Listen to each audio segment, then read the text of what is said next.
Egg omelette செய்கிறதுக்கு ஒரு பெரிய வெங்காயம், 2 பச்சை மிளகாய் இந்த மாதிரி பொடியாக நறுக்கி வச்சுக்கணும்.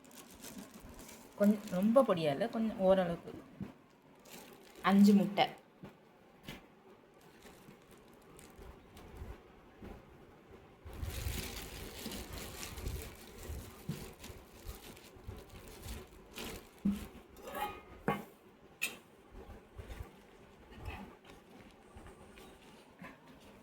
பொடியாக நறுக்கி வச்ச வெங்காயத்தை நல்லா பிசைஞ்சிக்கணும். அதை நல்லா பிரிஞ்சு வர மாதிரி பிசைஞ்சிக்கிட்டு அதை எடுத்து ஒரு சின்ன குண்டானில் போட்டு வைக்கணும்.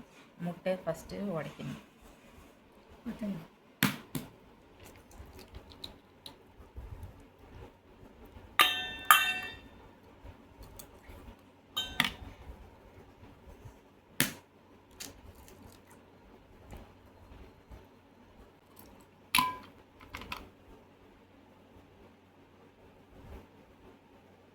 முட்டை ஓடு இல்லாமல் பார்த்து உடச்சி எடுத்து வச்சுக்கணும். இப்போ பொடியாக நறுக்கிய வெங்காயத்தையும் பச்சை மிளகாயையும் அதில் போட்டு கலந்து வச்சுக்கணும்.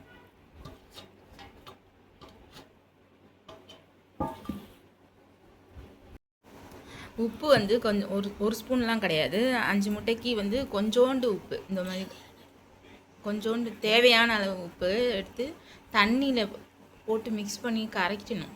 ஸ்பூன்லேயே கரைக்கணும். அப்போ இதில் போட்டு முட்டையில் போட்டு நல்லா அடிக்க வேண்டியதுதான். உப்பு மட்டும் தேவையான அளவு மட்டும் போட்டுக்கிட்டால் போதும். ஒரு ஸ்பூன்லாம் போடக்கூடாது.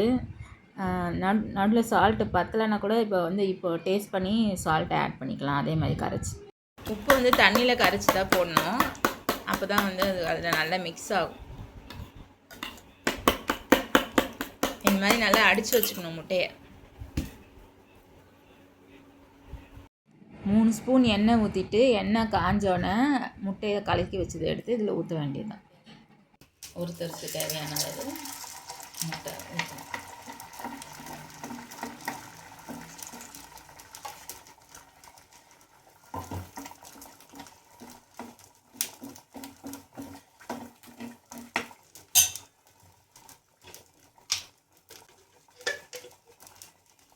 சுற்றி எண்ணெய் ஊற்றணும், அது ரொம்ப முக்கியம்.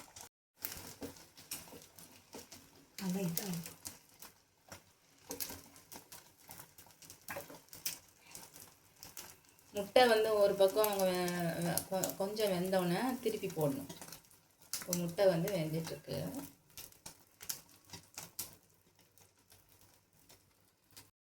இப்போ முட்டையை திருப்பி போடலாம்.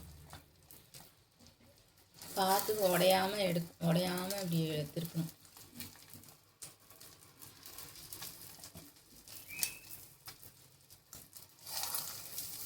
எடுத்து அடுத்து போடணும்.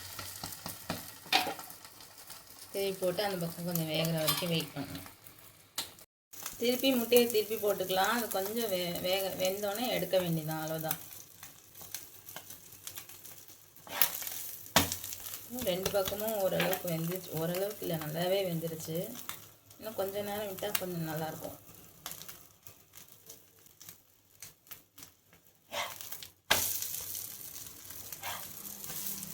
அவ்வளோதான், எடுத்தாச்சு.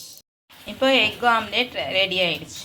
அவ்வளோதான், ரொம்ப சிம்பிள் தான் இந்த ரெசிபி.